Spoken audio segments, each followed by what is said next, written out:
ابو ایوانہ نے بیان کیا، ان سے قتادہ نے اور ان سے انس بن مالک رضی اللہ عنہ نے کہ رسول اللہ صلی اللہ علیہ وسلم نے فرمایا، کوئی بھی مسلمان جو ایک درخت کا پودا لگائے یا کھیت میں بیج بوئے، پھر اس میں سے پرند یا انسان یا جانور جو بھی کھاتے ہیں وہ اس کی طرف سے صدقہ ہے۔ صحیح بخاری حدیث نمبر 2320۔ ابو امامہ باہلی رضی اللہ عنہ نے بیان کیا، آپ کی نظر پھالی اور کھیتی کے بعض دوسرے آلات پر پڑی۔ آپ نے بیان کیا کہ میں نے نبی کریم صلی اللہ علیہ وسلم سے سنا ہے، آپ نے فرمایا کہ جس قوم کے گھر میں یہ چیز داخل ہو جاتی ہے تو اپنے ساتھ ذلت بھی لاتی ہے۔ صحیح بخاری حدیث نمبر 2321۔ یحییٰ بن ابی کثیر نے بیان کیا، ان سے ابو سلمہ نے اور ان سے ابو ہریرہ رضی اللہ عنہ نے بیان کیا کہ نبی کریم صلی اللہ علیہ وسلم نے فرمایا، جس شخص نے کوئی کتا رکھا اس نے روزانہ اپنے عمل سے ایک قیرات کی کمی کر لی، البتہ کھیتی یا مویشی کی حفاظت کے لیے کتے اس سے الگ ہیں۔ ابن سیرین اور ابو صالح نے ابو ہریرہ رضی اللہ عنہ کے واسطے سے بیان کیا بحوالہ نبی کریم صلی اللہ علیہ وسلم کہ بکری کے ریوڑ، کھیتی اور شکار کے کتے الگ ہیں۔ ابو حازم نے کہا، ابو ہریرہ رضی اللہ عنہ نے نبی کریم صلی اللہ علیہ وسلم سے کہ شکاری اور مویشی کے کتے الگ ہیں۔ صحیح بخاری حدیث نمبر 2322۔ سائب بن یزید نے بیان کیا کہ سفیان بن ابی ظہیر نے ازد شنوہ قبیلے کے ایک بزرگ سے سنا جو نبی کریم صلی اللہ علیہ وسلم کے صحابی تھے۔ انہوں نے کہا کہ میں نے نبی کریم صلی اللہ علیہ وسلم سے سنا تھا کہ جس نے کتا پالا جو نہ کھیتی کے لیے ہے اور نہ مویشی کے لیے، تو اس کی نیکیوں سے روزانہ ایک قیرات کم ہو جاتا ہے۔ میں نے پوچھا، کیا آپ نے رسول اللہ صلی اللہ علیہ وسلم سے یہ سنا ہے؟ تو انہوں نے کہا، ہاں، اس مسجد کے رب کی قسم میں نے ضرور آپ صلی اللہ علیہ وسلم سے یہ سنا ہے۔ صحیح بخاری حدیث نمبر 2323۔ شعبہ نے بیان کیا، ان سے سعد بن ابراہیم نے، انہوں نے ابو سلمہ سے سنا اور انہوں نے ابو ہریرہ رضی اللہ عنہ سے کہ نبی کریم صلی اللہ علیہ وسلم نے فرمایا، بنی اسرائیل میں سے ایک شخص بیل پر سوار ہو کر جا رہا تھا کہ اس بیل نے اس کی طرف دیکھا اور اس سوار سے کہا کہ میں اس کے لیے نہیں پیدا ہوا ہوں، میری پیدائش تو کھیت جوتنے کے لیے ہوئی ہے۔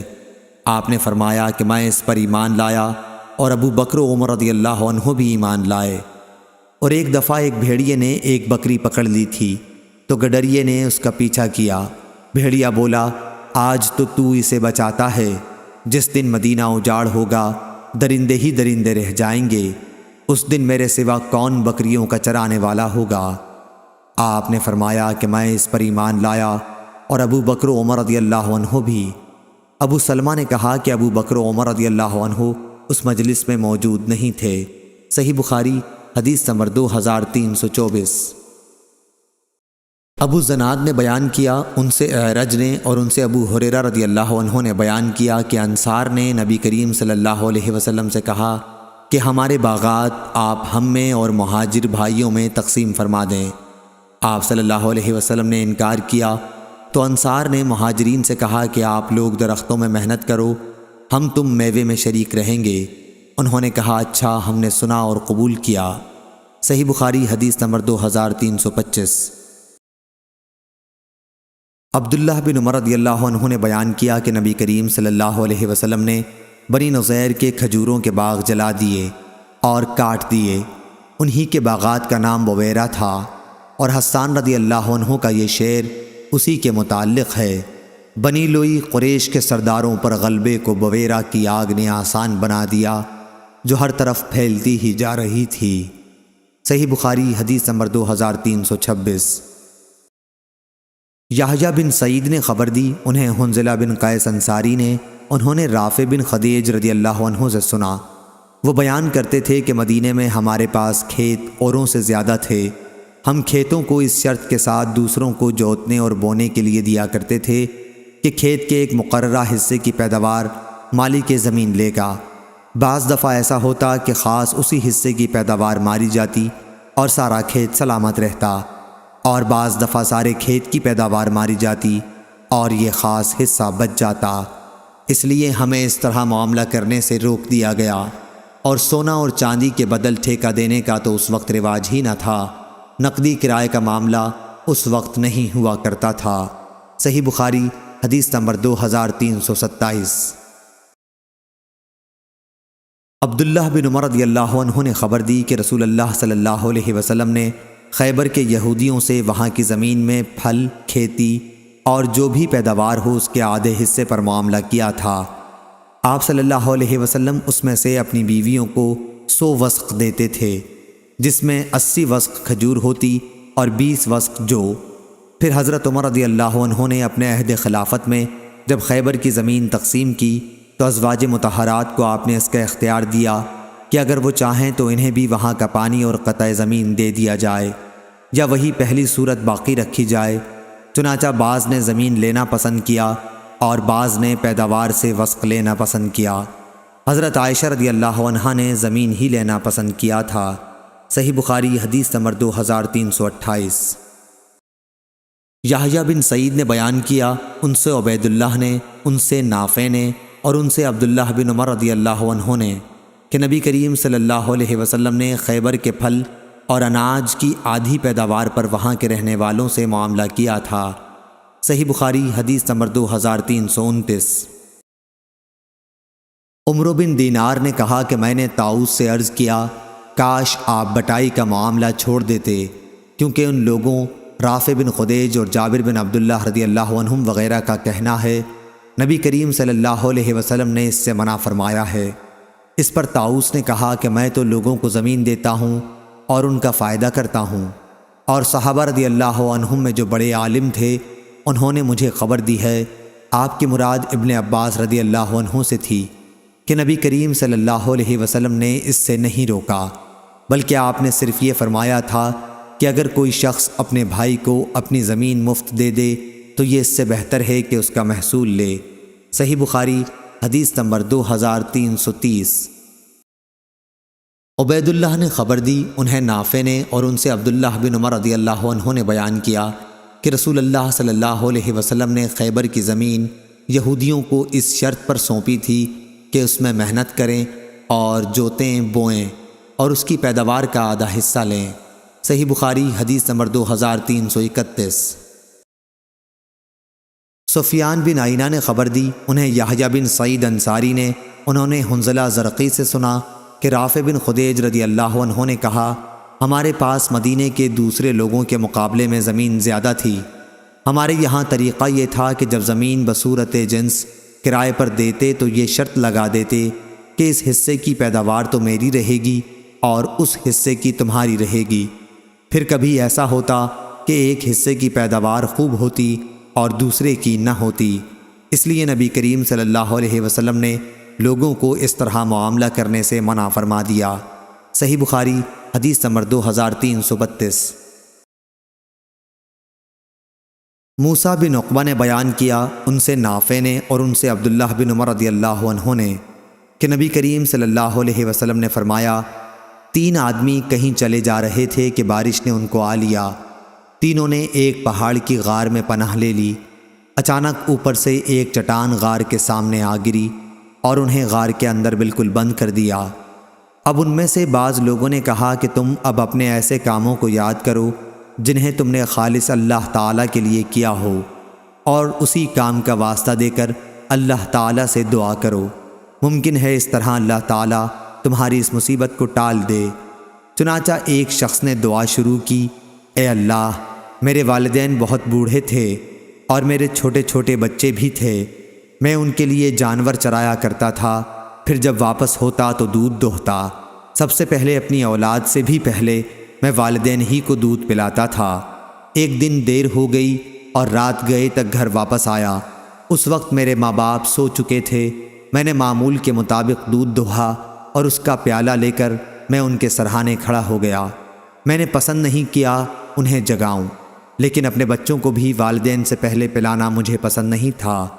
بچے صبح تک میرے قدموں پر پڑے تڑپتے رہے، پس اگر تیرے نزدیک بھی میرا یہ عمل صرف تیری رضا کے لیے تھا تو غار سے اس چٹان کو ہٹا کر ہمارے لیے اتنا راستہ بنا دے کہ آسمان نظر آ سکے۔ چنانچہ اللہ تعالیٰ نے راستہ بنا دیا اور انہیں آسمان نظر آنے لگا۔ دوسرے نے کہا اے اللہ، میری ایک چچا زاد بہن تھی، مرد عورتوں سے جس طرح کی انتہائی محبت کر سکتے ہیں مجھے اس سے اتنی ہی محبت تھی۔ میں نے اسے اپنے پاس بلانا چاہا لیکن وہ 100 دینار دینے کی صورت میں راضی ہوئی۔ میں نے کوشش کی اور وہ رقم جمع کی۔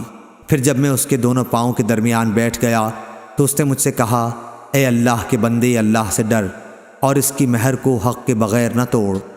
میں یہ سنتے ہی دور ہو گیا۔ اگر میرا یہ عمل تیرے علم میں بھی تیری رضا ہی کے لیے تھا تو اس غار سے پتھر کو ہٹا دے۔ پس غار کا منہ کچھ اور کھلا۔ اب تیسرا بولا کہ اے اللہ، میں نے ایک مزدور 3 فرق چاول کی مزدوری پر مقرر کیا تھا۔ جب اس نے اپنا کام پورا کر لیا تو مجھ سے کہا کہ اب میری مزدوری مجھے دے دے۔ میں نے پیش کر دی لیکن اس وقت وہ انکار کر بیٹھا۔ پھر میں برابر اس کی اجرت پر کاشت کرتا رہا۔ اس کے نتیجے میں بڑھنے سے بیل اور چرواہے میرے پاس جمع ہو گئے۔ اب وہ شخص آیا اور کہنے لگا کہ اللہ سے ڈر۔ میں نے کہا کہ بیل اور اس کے چرواہے کے پاس جا اور اسے لے لے۔ اس نے کہا اللہ سے ڈر اور مجھ سے مذاق نہ کر۔ میں نے کہا کہ میں مذاق نہیں کر رہا ہوں، یہ سب تیرا ہی ہے، اب تم اسے لے جاؤ۔ پس اس نے ان سب پر قبضہ کر لیا۔ الہی، اگر تیرے علم میں بھی میں نے یہ کام تیری خوشنودی ہی کے لیے کیا تھا تو اس غار کو کھول دے۔ اب وہ غار پورا کھل چکا تھا۔ ابو عبداللہ امام بخاری نے کہا ابن عقبہ نے نافع سے اپنی روایت میں فبغیت کے بجائے فصائت نقل کیا ہے۔ صحیح بخاری حدیث نمبر 2333۔ عبد الرحمن بن مہدی نے خبر دی، انہیں امام مالک نے، انہیں زید بن اسلم نے، ان سے ان کے والد نے بیان کیا کہ عمر رضی اللہ عنہ نے فرمایا اگر مجھے بعد میں آنے والے مسلمانوں کا خیال نہ ہوتا تو میں جتنے شہر بھی فتح کرتا انہیں فتح کرنے والوں میں ہی تقسیم کرتا جاتا، بالکل اسی طرح جس طرح نبی کریم صلی اللہ علیہ وسلم نے خیبر کی زمین تقسیم فرما دی تھی۔ صحیح بخاری حدیث نمبر 2334۔ عبید اللہ بن ابی جعفر نے بیان کیا، ان سے محمد بن عبد الرحمن نے، ان سے عروہ نے اور ان سے عائشہ رضی اللہ عنہا نے کہ نبی کریم صلی اللہ علیہ وسلم نے فرمایا جس نے کوئی ایسی زمین آباد کی جس پر کسی کا حق نہیں تھا تو اس زمین کا وہی حقدار ہے۔ عروہ نے بیان کیا کہ حضرت عمر رضی اللہ عنہ نے اپنے عہد خلافت میں یہی فیصلہ کیا تھا۔ صحیح بخاری حدیث نمبر 2335۔ اسماعیل بن جعفر نے بیان کیا، ان سے موسیٰ بن عقبہ نے، ان سے سالم بن عبداللہ بن عمر رضی اللہ عنہ نے اور ان سے ان کے باپ نے کہ نبی کریم صلی اللہ علیہ وسلم نے مکے کے لیے تشریف لے جاتے ہوئے جب ذوالحلیفہ میں نالے کے نشیب میں رات کے آخری حصے میں پڑاؤ کیا تو آپ صلی اللہ علیہ وسلم سے خواب میں کہا گیا کہ آپ اس وقت ایک مبارک وادی میں ہیں۔ موسیٰ بن عقبہ راوی حدیث نے بیان کیا کہ سالم بن عبداللہ بن عمر رضی اللہ عنہ نے بھی ہمارے ساتھ وہیں اونٹ بٹھایا جہاں عبداللہ بن عمر رضی اللہ عنہ بٹھایا کرتے تھے تاکہ اس جگہ قیام کر سکیں جہاں نبی کریم صلی اللہ علیہ وسلم نے قیام فرمایا تھا۔ یہ جگہ وادی عقیق کی مسجد سے نالے کی نشیب میں ہے، وادی عقیق اور راستے کے درمیان میں۔ صحیح بخاری حدیث نمبر 2336۔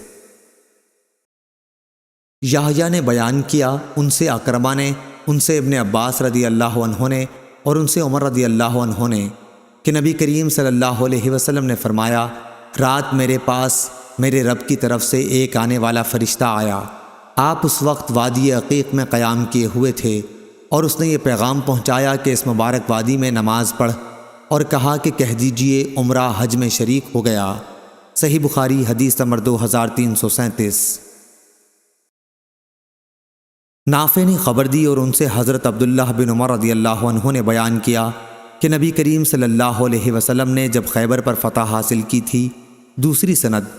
اور عبد الرزاق نے کہا کہ ہم کو ابن جریج نے خبر دی، کہا کہ مجھ سے موسیٰ بن عقبہ نے بیان کیا، ان سے نافع نے، ان سے ابن عمر رضی اللہ عنہ نے کہ عمر بن خطاب رضی اللہ عنہ نے یہودیوں اور عیسائیوں کو سرزمین حجاز سے نکال دیا تھا، اور جب نبی کریم صلی اللہ علیہ وسلم نے خیبر پر فتح پائی تو آپ نے بھی یہودیوں کو وہاں سے نکالنا چاہا۔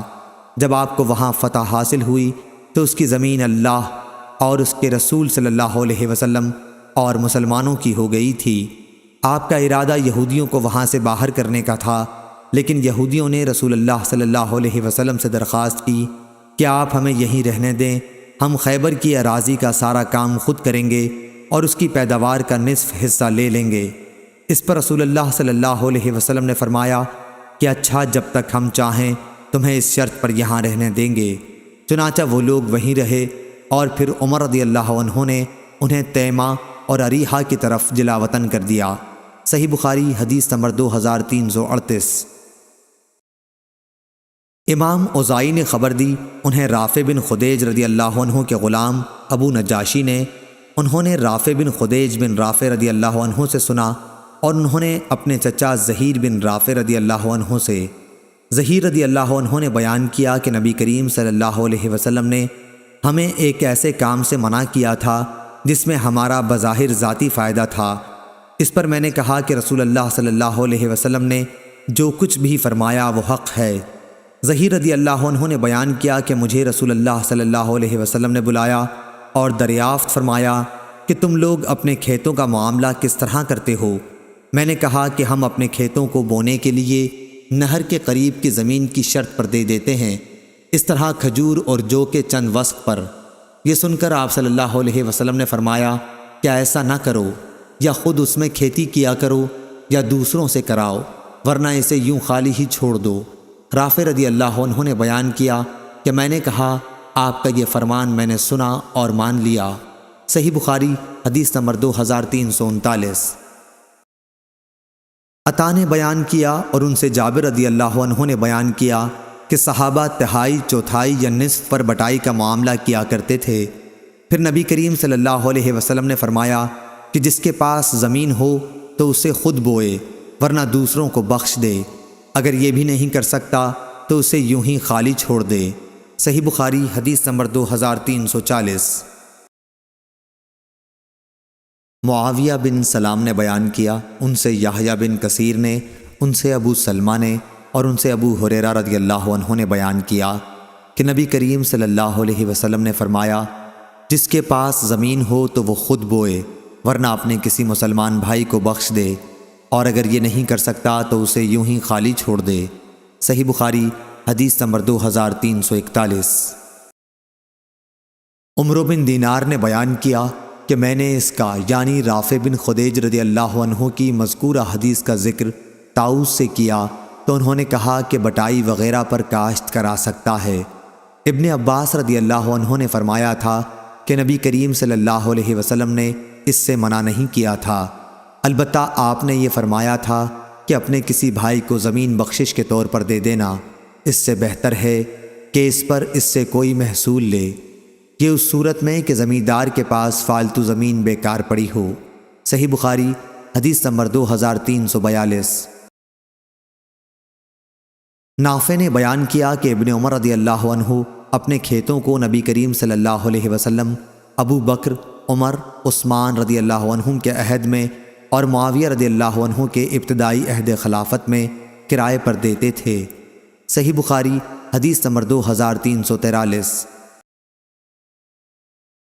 پھر رافع بن خدیج رضی اللہ عنہ کے واسطے سے بیان کیا گیا کہ نبی کریم صلی اللہ علیہ وسلم نے کھیتوں کو کرائے پر دینے سے منع کیا تھا۔ یہ سن کر ابن عمر رضی اللہ عنہ رافع بن خدیج رضی اللہ عنہ کے پاس گئے، میں بھی ان کے ساتھ تھا۔ ابن عمر رضی اللہ عنہ نے ان سے پوچھا تو انہوں نے فرمایا کہ نبی کریم صلی اللہ علیہ وسلم نے کھیتوں کو کرائے پر دینے سے منع فرمایا۔ اس پر ابن عمر رضی اللہ عنہ نے کہا کہ آپ کو معلوم ہے نبی کریم صلی اللہ علیہ وسلم کے عہد میں ہم اپنے کھیتوں کو اس پیداوار کے بدل جو نالیوں پر ہو اور تھوڑی گھاس کے بدل دیا کرتے تھے۔ صحیح بخاری حدیث نمبر 2344۔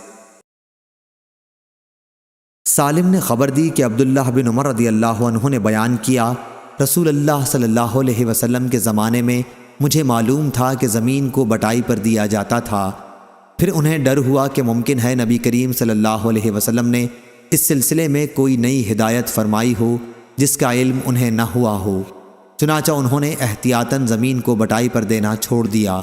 صحیح بخاری حدیث نمبر 2345۔ عمر بن خالد نے بیان کیا، کہا کہ ہم سے لیث بن سعد نے بیان کیا، ان سے ربیعہ بن ابی عبد الرحمن نے بیان کیا ان سے حنظلہ بن قیس نے بیان کیا، ان سے رافع بن خادیج رضی اللہ عنہ نے بیان کیا کہ میرے چچا زہیر اور مہیر رضی اللہ عنہما نے بیان کیا کہ وہ لوگ نبی کریم صلی اللہ علیہ وآلہ وسلم کے زمانے میں زمین کو بٹائی پر نہر کے قریب کی پیداوار کی شرط پر دیا کرتے، یا کوئی بھی ایسا خطہ ہوتا جسے مالک زمین اپنے لیے چھانٹ لیتا۔ اس لیے نبی کریم صلی اللہ علیہ وآلہ وسلم نے اس سے منع فرما دیا۔ حنظلہ نے کہا کہ اس پر میں نے رافع بن خادیج رضی اللہ عنہ سے پوچھا، اگر درہم و دینار کے بدلے یہ معاملہ کیا جائے تو کیا حکم ہے؟ انہوں نے فرمایا کہ اگر دینار و درہم کے بدلے میں ہو تو اس میں کوئی حرج نہیں۔ اور لیس نے کہا کہ نبی کریم صلی اللہ علیہ وآلہ وسلم نے جس طرح کی بٹائی سے منع فرمایا تھا وہ ایسی صورت ہے کہ حلال و حرام کی تمیز رکھنے والا کوئی بھی شخص اسے جائز نہیں قرار دے سکتا، کیونکہ اس میں کھلا دھوکہ ہے۔ صحیح بخاری حدیث نمبر 2346 اور 2347۔ ہلال بن علی نے بیان کیا، دوسری سند اور ہم سے عبداللہ بن محمد نے بیان کیا، انہوں نے کہا کہ ہم سے ابو عامر نے بیان کیا، ان سے فلیح نے بیان کیا، ان سے ہلال بن علی نے، ان سے عطا بن یسار نے، اور اسے ابو ہریرہ رضی اللہ عنہ نے کہ نبی کریم صلی اللہ علیہ وسلم ایک دن بیان فرما رہے تھے، ایک دیہاتی بھی مجلس میں حاضر تھا کہ اہل جنت میں سے ایک شخص اپنے رب سے کھیتی کرنے کی اجازت چاہے گا، اللہ تعالیٰ اس سے فرمائے گا کہ اپنی موجودہ حالت پر تو راضی نہیں ہے؟ وہ کہے گا کیوں نہیں، لیکن میرا جی کھیتی کرنے کو چاہتا ہے۔ حضرت صلی اللہ علیہ وسلم نے فرمایا کہ پھر اس نے بیج ڈالا، پلک جھپکنے میں وہ اگ بھی آیا، پک بھی گیا اور کاٹ بھی لیا گیا، اور اس کے دانے پہاڑوں کی طرح ہوئے۔ اب اللہ تعالیٰ فرماتا ہے، اے ابن آدم اسے رکھ لے، تجھے کوئی چیز آسودہ نہیں کر سکتی۔ یہ سن کر دیہاتی نے کہا، قسم خدا کی وہ تو کوئی قریشی یا انصاری ہی ہوگا، کیونکہ یہی لوگ کھیتی کرنے والے ہیں، ہم تو کھیتی ہی نہیں کرتے۔ اس بات پر رسول کریم صلی اللہ علیہ وسلم کو ہنسی آ گئی۔ صحیح بخاری حدیث نمبر 2348۔ یعقوب بن عبد الرحمن نے بیان کیا، ان سے ابو حازم سلمہ بن دینار نے، ان سے سہل بن سعد رضی اللہ عنہ نے کہ جمعے کے دن ہمیں بہت خوشی اس بات کی ہوتی تھی کہ ہماری ایک بوڑھی عورت تھیں جو اس چقندر کو اکھاڑ لاتی جسے ہم اپنے باغ کی مینڈوں پر بو دیا کرتے تھے۔ وہ ان کو اپنی ہانڈی میں پکاتی اور اس میں تھوڑے سے جو بھی ڈال دیتی۔ ابو حازم نے کہا، میں نہیں جانتا ہوں کہ سہل نے یوں کہا، نہ اس میں چربی ہوتی نہ چکنائی۔ پھر جب ہم جمعے کی نماز پڑھ لیتے تو ان کی خدمت میں حاضر ہوتے، وہ اپنا پکوان ہمارے سامنے کر دیتی، اور اس لیے ہمیں جمعے کے دن کی خوشی ہوتی تھی۔ ہم دوپہر کا کھانا اور قیلولہ جمعے کے بعد کیا کرتے تھے۔ صحیح بخاری حدیث نمبر 2349۔ ابراہیم بن سعد نے بیان کیا، ان سے ابن شہاب نے، ان سے اعرج نے، اور ان سے ابو ہریرہ رضی اللہ عنہ نے، آپ نے فرمایا کہ لوگ کہتے ہیں ابو ہریرہ رضی اللہ عنہ بہت حدیث بیان کرتے ہیں، حالانکہ مجھے بھی اللہ سے ملنا ہے، میں غلط بیانی کیسے کر سکتا ہوں؟ یہ لوگ یہ بھی کہتے ہیں کہ مہاجرین اور انصار آخر اس کی طرح کیوں احادیث بیان نہیں کرتے؟ بات یہ ہے کہ میرے بھائی مہاجرین بازاروں میں خرید و فروخت میں مشغول رہا کرتے، اور میرے بھائی انصار کو ان کی جائیداد، کھیت اور باغات وغیرہ مشغول رکھا کرتی تھی۔ صرف میں ایک مسکین آدمی تھا، پیٹ بھر لینے کے بعد میں رسول اللہ صلی اللہ علیہ وسلم کی خدمت ہی میں برابر حاضر رہا کرتا۔ جب یہ سب حضرات غیر حاضر رہتے تو میں حاضر ہوتا، اس لیے جن احادیث کو یہ یاد نہیں کر سکتے تھے میں انہیں یاد رکھتا تھا۔ اور ایک دن نبی کریم صلی اللہ علیہ وسلم نے فرمایا تھا کہ تم میں سے جو شخص بھی اپنے کپڑے کو میری اس تقریر کے ختم ہونے تک پھیلائے رکھے، پھر تقریر ختم ہونے پر اسے اپنے سینے سے لگا لے، تو وہ میری احادیث کو کبھی نہیں بھولے گا۔ میں نے اپنی کملی کو پھیلا دیا جس کے سوا میرے بدن پر اور کوئی کپڑا نہیں تھا۔ جب حضرت صلی اللہ علیہ وسلم نے اپنی تقریر ختم فرمائی تو میں نے وہ چادر اپنے سینے سے لگا لی۔ اس ذات کی قسم جس نے آپ صلی اللہ علیہ وسلم کو حق کے ساتھ نبی بنا کر مبعوث کیا، پھر آج تک میں آپ کے اسی ارشاد کی وجہ سے آپ کی کوئی حدیث نہیں بھولا۔ اللہ گواہ ہے کہ اگر قرآن کی 2 آیتیں نہ ہوتیں تو میں تم سے کوئی حدیث کبھی بیان نہ کرتا۔ آیت ان الذین یکتمون ما انزلنا من البینات سے اللہ تعالیٰ کے ارشاد الرحیم تک، جس میں اس دین کے چھپانے والے پر جسے اللہ تعالیٰ نے نبی کریم صلی اللہ علیہ وسلم کے ذریعے دنیا میں بھیجا ہے سخت لعنت کی گئی ہے۔ صحیح بخاری حدیث نمبر 2350۔